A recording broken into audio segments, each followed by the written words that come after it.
Assalamualaikum warahmatullahi wabarakatuh. Halo teman-teman, perkenalkan nama saya Rifa Nur Fadilah, mahasiswi KPI semester 3 dengan NIM 1214020148. Nah, kali ini saya akan membahas tentang analisis profesi ke-KPI-an jika ditinjau dari konsep psikologi komunikasi.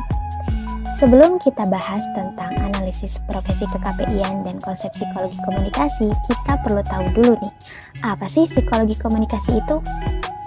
Jadi teman-teman, psikologi komunikasi itu terdiri dari dua kata dengan makna yang berbeda, psikologi dan komunikasi. Psikologi sendiri mempunyai arti ilmu yang membahas tentang perilaku manusia, dan komunikasi mempunyai arti proses penyampaian pesan dari seseorang kepada orang lain baik disengaja maupun tidak disengaja.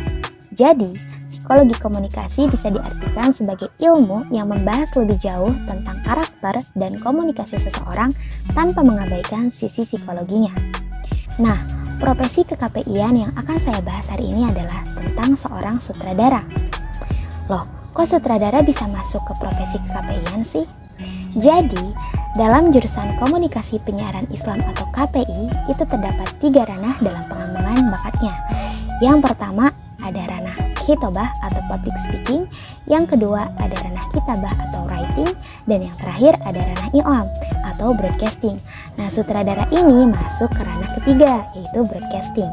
Selain dari mengatur film agar sesuai dengan skenario, sutradara juga mempunyai tugas-tugas yang termasuk ke dalam 3 tahap. Yang pertama ada tahap pra-production atau praproduksi. Nah, di tahap ini, seorang sutradara tugasnya adalah menganalisis skenario, memilih kru, melakukan casting terhadap talent, melakukan latihan, mengadakan hunting tempat, melakukan perencanaan shoot dan blocking, dan mengevaluasi praproduksi. Yang kedua, ada tahap production atau tahap produksi. Di sini, tugas seorang sutradara adalah menjalankan adegan kepada astrada atau kru utama lainnya, mengkoordinasikan kepada astrada untuk melakukan latihan blocking pemain, memberikan arahan kepada pemain, mengambil keputusan yang cepat dan tepat dalam persoalan kreativitas di lapangan, dan melihat hasil syuting. Yang ketiga ada tahap pasca production atau pasca produksi. Di sini, tugas seorang sutradara adalah mengevaluasi hasil syuting, melihat dan mendiskusikan dengan editor, dan yang terakhir melakukan evaluasi tahap akhir dengan seluruh rekan kerja terutama kameramen dan audio post. Lalu hubungannya dengan konsep psikologi komunikasi itu apa? Nah, salah satu konsep psikologi yang penting bagi seorang sutradara adalah konsep diri. Apa sih konsep diri itu? Dalam buku Psikologi Komunikasi karangan Bapak Jalaluddin Rahmat dijelaskan, konsep diri adalah cara pandang dan perasaan kita terhadap diri kita sendiri. Konsep diri itu terbagi menjadi 2, ada konsep diri yang positif dan ada juga konsep diri yang negatif.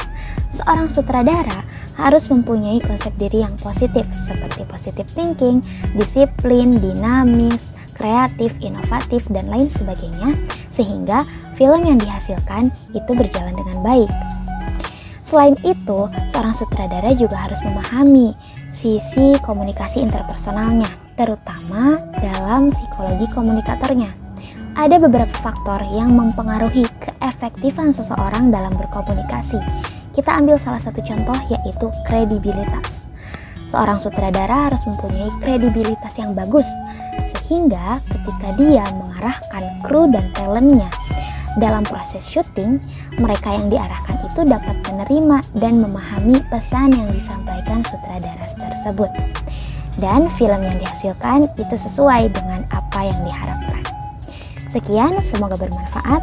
Wassalamualaikum warahmatullahi wabarakatuh.